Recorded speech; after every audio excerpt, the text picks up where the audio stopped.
کہ اللہ مسبب الاسباب ہے، وہ اسباب کا پابند نہیں ہے، وہ اسباب کا محتاج نہیں ہے، اسباب اس کے محتاج ہیں۔ اگر یہ یقین ہے تو اللہ پر ایمان ہے، یہ نہیں ہے تو تمہارا ایمان اسباب پر ہے، وسائل پر ہے، ذرائع پر ہے، مادیات پر ہے، اللہ پر نہیں۔ اس وقت کہاں راستہ تھا؟ کوئی راستہ تھا؟ سمندر ہے اور ادھر سے لشکر آ گیا ہے۔ کلا ان معی ربی سیہدین۔ اب دیکھیے ایمان کہہ دینا آسان ہے، ہوا معکم اینما کنتم، جہاں کہیں بھی تم ہوتے ہو اللہ تمہارے ساتھ ہوتا ہے، لیکن اس کا یقین قائم ہو جائے تو زمین و آسمان کا فرق واقع ہو جائے۔ یہی بات ہوئی حضور کے ساتھ۔ غار ہے، چھپے ہوئے ہیں محمد الرسول اللہ اور آپ کے وہ یار غار ابو بکر صدیق رضی اللہ تعالی عنہ۔ اقبال نے حضرت ابو بکر کی شان میں چند اشعار کہیں صرف، لیکن واقعہ یہ ہے کہ بھاری بھاری نظموں پر اور قصیدوں پر بھاری ہے، طویل ترین نظمیں اور قصیدے ہوں ان پر بھاری۔ ہمتیں ابو بکر کی ہمت جو ہے، کشت ملت را چو ابر، جیسے بارش سے کھیتی اپجتی ہے، ابو بکر کی ہمت اور عزیمت اس امت کو اسی طرح سینچنے والی ہے۔ ثانیے اسلام و غار و بدر و قبر، وہ دوسرے تھے اسلام میں، دوسرے پہلے کون تھے؟ انا اول المومنین، حضور فرماتے ہیں سب سے پہلا ایمان لانے والا میں، دوسرے ابو بکر۔ ویسے ہمارے ہاں یہ چلتا ہے اختلاف، حضرت علی پہلے ہیں کہ حضرت ابو بکر پہلے ہیں، لیکن اس میں بڑی خوبصورت تطبیق قائم کی ہے علماء نے اور بہت صحیح ہے۔ چار کے بارے میں فیصلہ ہی مت کرو کہ کون پہلے، ان کی ایک عجیب تقسیم کرتی ہے۔ آزاد مردوں میں، بالغ مردوں میں سب سے پہلے ابو بکر، بچوں میں سب سے پہلے علی، خواتین میں سب سے پہلے خدیجہ، اور غلاموں میں سب سے پہلے زید ابن حارثہ۔ بڑی پیاری تقسیم ہے، یہ چاروں ہی پہلے ہیں، ہر ایک کے لیے اولیت ہے۔ اور واقعہ یہ ہے کہ اگر زمانی اعتبار سے تعین ہوگا تو پہلے خدیجۃ الکبریٰ آئیں گی رضی اللہ تعالی عنہ، کسی اور سے بات کرنے کی نوبت بعد میں آ سکتی ہے، پہلے تو اہلیہ محترمہ سے بات ہوئی، آتے ہی پہلی وحی ہوئی ہے، ابھی تبلیغ کا حکم نہیں تھا۔ کس کو بتایا واقعہ؟ ابھی اپنی نبوت کی تبلیغ کا تو حکم ہی نہیں آیا۔ واقعہ کس کا ہے؟ وہ خدیجہ کا ہے۔ جب کہا ہے کہ خشیت علی نفسی، مجھے اپنی جان کا اندیشہ ہے، تو کیا جواب دیا خدیجہ نے رضی اللہ تعالی عنہا؟ وہ صدیقۃ الکبریٰ، صدیقات جو ہیں خواتین، ان میں چوٹی پر خدیجۃ الکبریٰ ہے رضی اللہ تعالی عنہ، اور صدیق جو مرد ہیں ان میں صدیق اکبر ہے ابو بکر صدیق رضی اللہ تعالی عنہ، لیکن صدیقات میں چوٹی۔ جب حضور نے فرمایا خشیت علی نفسی، کیا فرمایا، کیا عرض کیا، کیسے تسلی دی؟ نہیں نہیں، اللہ آپ کو ضائع نہیں کرے گا، آپ غریبوں کے ہمدرد ہیں، آپ مساکین کے تکالیف رفع کرنے والے، آپ بیواؤں کی سرپرستی کرتے ہیں، آپ مسافروں کی خدمت کرتے ہیں، اللہ آپ کو ضائع نہیں کرے گا۔ یہ یقین ہے اس خاتون کے اندر۔ خیر وہ ایک علیحدہ بات ہو جائے گی۔ میرے دل پر حضرت خدیجہ رضی اللہ تعالی عنہ کی شخصیت کا بڑا گہرا نقش ہے، جو وہ کوئی اور ہی وقت اور موقع ہوا تو بیان ہوگا۔ بہرحال اقبال نے ایک مصرے میں جو چار اولیتیں جمع کر دی ہیں، ہمتیں کشت امت را چو ابر، ثانی اسلام و غار و بدر و قبر۔ اسلام میں حضور کے بعد پہلے کون؟ ابو بکر۔ غار میں حضور کے ساتھ کون؟ ابو بکر۔ بدر کی رات اللہ کا رسول سر بسجود، وہ جھاڑ، وہ گھاس پھوس کی جو جھوپڑی بنائی گئی تھی، اور وہاں تلوار ننگی لے کر پہرا دینے والا کون؟ ابو بکر۔ اور اس حجرہ عائشہ میں محمد کے بعد سب سے پہلے دفن ہونے والا کون؟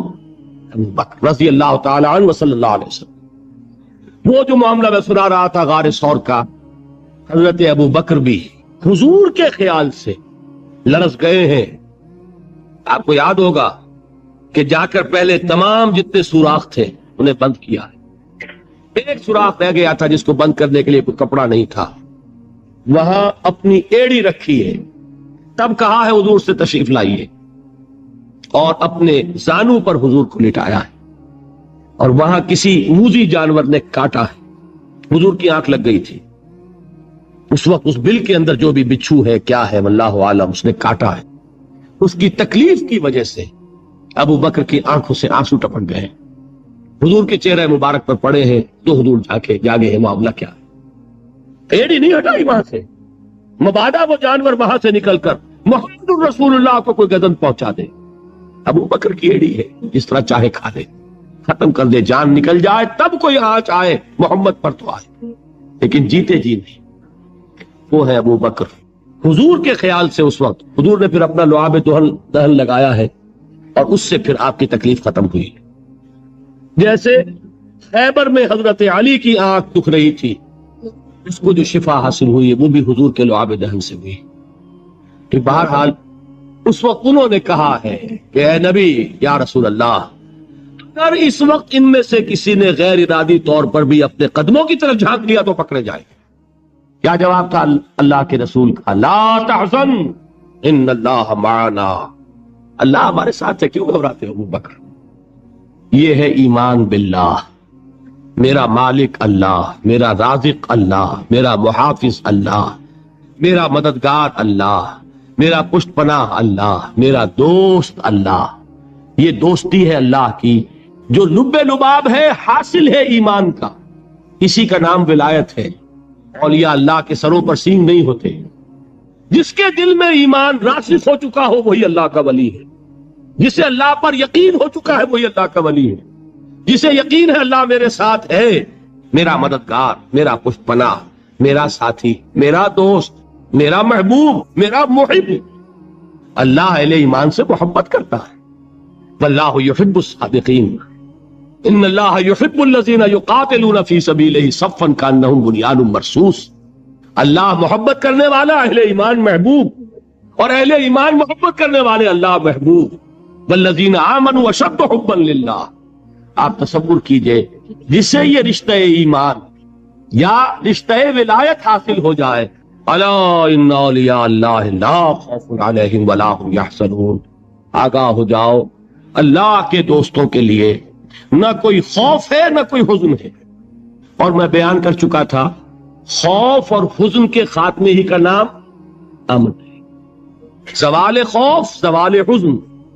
یہ خوف اور حزن کیوں آتے ہیں بار بار؟ اللہ تخافوا ولا تحزنوا, دونوں آ گئے.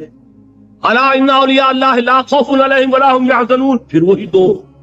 وہ کیوں ہے؟ خوف ہوتا ہے کسی مستقبل کی بات کا, یہ نہ ہو جائے, وہ نہ ہو جائے, یہ نقصان نہ پہنچ جائے, یہ تکلیف نہ ہو, یہ گردن نہ آ جائے. خوف ہے مستقبل سے. حزن ہے یہ کیوں ہوا, یہ نہیں ہونا چاہیے تھا, یہ میرا فلاں چیز میرے ہاتھ سے جاتی رہی, فلاں موقع نکل گیا, اور بیٹھے ہوئے ہیں اندر ہی اندر پڑ رہے ہیں, صدمہ ہے اور رنج ہے. اور جو اللہ پر ایمان رکھتا ہے وہ جانتا ہے ما اصاب من مصیبت فی الارض ولا فی انفسکم الا فی کتاب من قبل ان نبرأها ان ذلک علی اللہ یسیر لکی لا تعصوا علی ما فاتکم ولا تفرحوا بما آتاکم واللہ لا یحب کل مختال فخور. اس زمین میں یا تمہاری جانوں میں کوئی تکلیف, کوئی مصیبت نہیں آ سکتی سوائے اس کے کہ جو اللہ نے لکھ دی ہو, اس سے پہلے کہ وہ ظاہر ہو. جس کو یہ حقیقت معلوم ہو گئی اس کو یہ طرز عمل اختیار کرنا چاہیے. جو چیز چھن جائے, جاتی رہے, چھوٹ جائے, اس پر افسوس نہ کرو. کس نے چھینی؟ دوست نے. دوست کے فیصلے پر شکایت. دوستی کو بٹا لگا رہے ہو, سرے تسلیم خم ہے جو مزاج یار میں آئے. اگر دوستی ہے تو پھر تو تمہیں گردن جھکانی چاہیے کہ ہر چے ساقی ماریخ عین الطافست, جو بھی میرا ساقی میرے پیالے میں ڈال دے اس کا کرم ہے. جو اس کی طرف سے آئے اس پر کوئی رنج نہیں, کوئی صدمہ نہیں, کوئی غم نہیں, کوئی شکایت نہیں, کوئی شکوہ نہیں.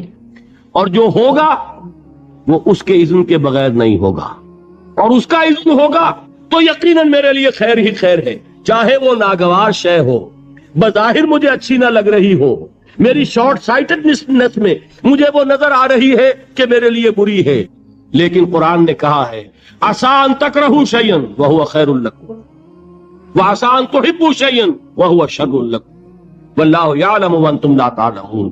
ہو سکتا ہے تم کسی چیز کو ناپسند کرو، درحال ہے کہ اسی میں تمہارا خیر ہو، اور ہو سکتا ہے تم کسی چیز کو پسند کرو، درحال ہے کہ اس میں تمہارا شر ہو۔ اللہ جانتا ہے، تم نہیں جانتے۔ جب مجھے یہ بات معلوم ہو گئی، میں نے اپنا معاملہ اللہ کے حوالے کیا۔ شکر تم بے تو مایا خیش را دانی حساب کم و بیش را، اے رب جو تو چاہتا ہے وہ ہو، تیرے علم میں جو شے میرے لیے خیر ہے وہ ہو جائے، میری کوئی پسند نہیں، میری کوئی چاہت نہیں، یہ ہے راضی برضائے رب۔ اکبر الہ آبادی نے اسے کہا ہے رضائے حق پہ راضی رہ، یہ حرف آرزو کیسا، خدا خالق، خدا مالک، خدا کا حکم تو کیسا۔ جب میں آ گیا بیچ میں، میری پسند، میری مرضی، میری خواہش، میری چاہت، یہی تو شرک ہے۔ ما شاء اللہ کان وما لم یشاء لم یکن، جو اللہ نے چاہا وہ ہوا، جو اس نے نہیں چاہا نہیں ہوا، اختیار اس کا ہے، میرا تو نہیں۔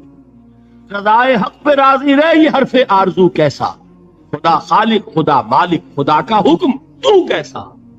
اقبال نے اسے کہا ہے فارسی میں، اب آپ کہیں اس کا ترجمہ بھی کرو تو وہ مجھے ذرا اس وقت کچھ بہت ہی بدذوقی کسی بات نظر آئے گی۔ جائیے پوچھئے کسی سے جسے فارسی آتی ہے۔ برو کشید پہ جا کے ہست بود مرا، چوک دہا کے مقام رضا کشود مرا۔ مجھے تو تمام پیچ و خم سے نکال دیا اس مقام رضا نے، میں راضی برضائے رب ہوں، جو فیصلہ اس کا میں اس پر راضی۔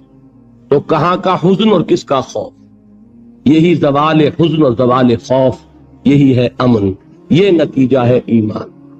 تو جان لیجئے یہ ہے لب لباب، یہ ہے حاصل ایمان کا، یہ ہے تو ایمان ہے، یہ نہیں ہے تو ایمان نہیں۔